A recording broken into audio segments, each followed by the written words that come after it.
대통령이 내놓은 해경 해체와 국가안전처 신설이라는 대책을 놓고 정치권의 평가가 엇갈렸습니다. 여당은 인식과 발상의 대전환이라고 추켜 세웠지만 야권에서는 자극적이다, 땜질식이다라는 평가를 내놨습니다.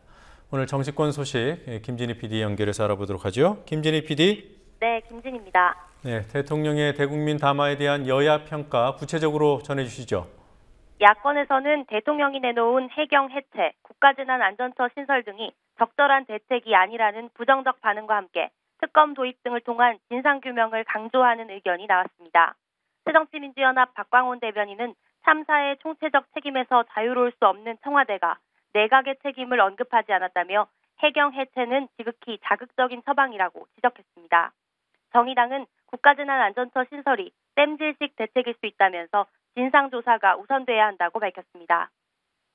대통령은 오늘 담화에서 정부 조직의 일부 개편을 해법으로 제시하셨습니다.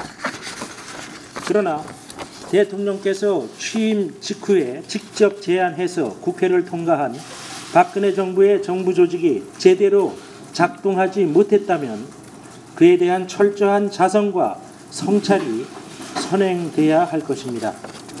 특검에서는 국가재난 시스템이 전혀 작동하지 못했던 문제와 정부 차원의 초동 대응 실패 책임에 대한 철저한 수사가 이루어져야 할 것입니다.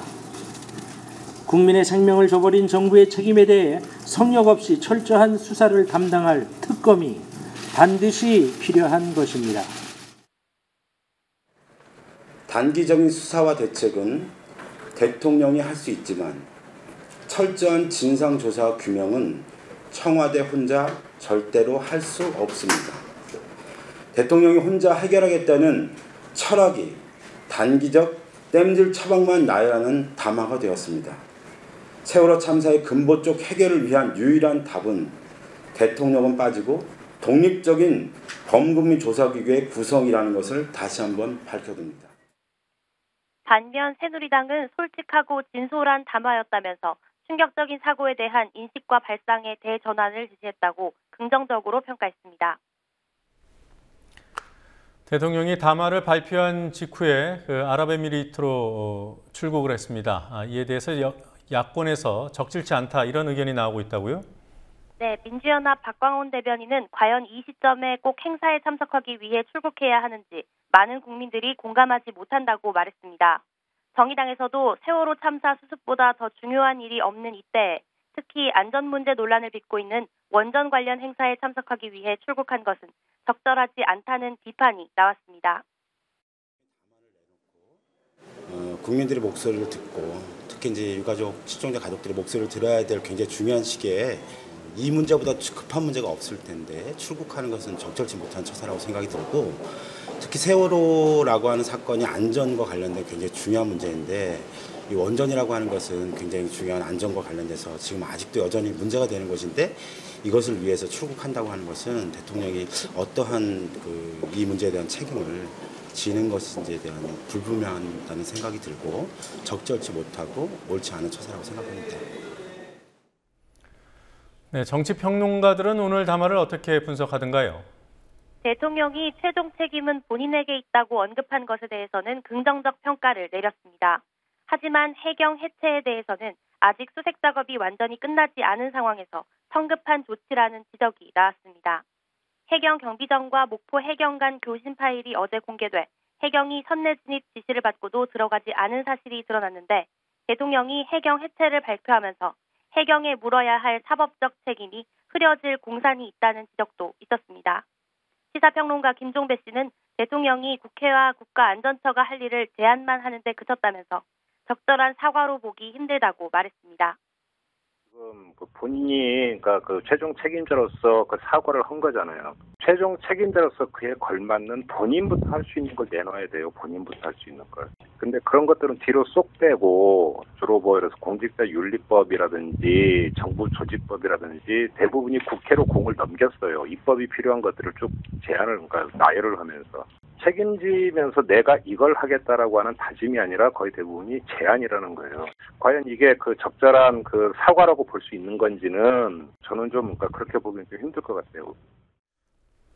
네, 청와대 KBS 보도 개입 파문이 KBS 기자 PD들의 사장 출근 저지와 제작 거부로까지 이어졌습니다. 정치권에서는 이 문제에 대해서 어떤 반응들이 나오고 있습니까? 민주연합 김한길 대표는 KBS가 정권의 방송이었던 것이 탄로 났다고 말했습니다. 민주연합 측에서는 청와대가 KBS 보도 통제 사태에 눈을 감고 있다고 강하게 비판했습니다. 청와대의 보도 개입 파문이 불거져 KBS 문제는 세월호 사건의 중요한 부분이 됐다면서 지난주 3차례 열렸지만 공전 상태로 끝난 국회 상임위 미방위를 제대로 열어야 한다는 주장도 나왔습니다. 미방위 야당 간사인 민주연합 유승희 의원은 KBS 보도 개입 문제를 조사하기 위해서는 길환영 사장 등을 출석시켜 질의해야 하지만 새누리당이 언론 중립을 해칠 수 있다는 이유로 반대하고 있다면서 이는 궤변이라고 말했습니다. 네. 자, 이번에는 6.4 지방선거 후보들 소식 좀 알아보도록 하죠. 오늘 서울시장과 또 경기지사 후보들의 첫 번째 TV 토론회가 있었죠? 네, 서울시장 선거에 출마한 새누리당 정몽준 후보와 민주연합 박원순 후보가 첫 TV 토론회에서 2시간 동안 안전 문제 등을 놓고 공방을 벌였습니다. 정 후보는 박 후보가 과거 평택 미군기지와 제주 해군기지 반대 성명서에 서명한 적이 있다고 공격하고 북한 인권에 대한 질문도 이어가면서 공세를 폈습니다. 이에 박원순 후보는 정 후보가 철진한 색깔론을 들고 나왔다면서 상대방에 대한 예의가 있어야 한다고 반격했습니다. 또 정 후보가 서울시 안전 예산이 전임 시장 때보다 1,000억 원가량 줄었다고 지적하자 박 후보는 안전 예산이 지속적으로 증가하고 있다면서 앞으로도 4년간 2조 원을 늘리겠다고 밝혔습니다. 경기지사 선거에 나선 새누리당 남경필 후보와 민주연합 김진표 후보도 오늘 첫 TV 토론회를 가졌습니다.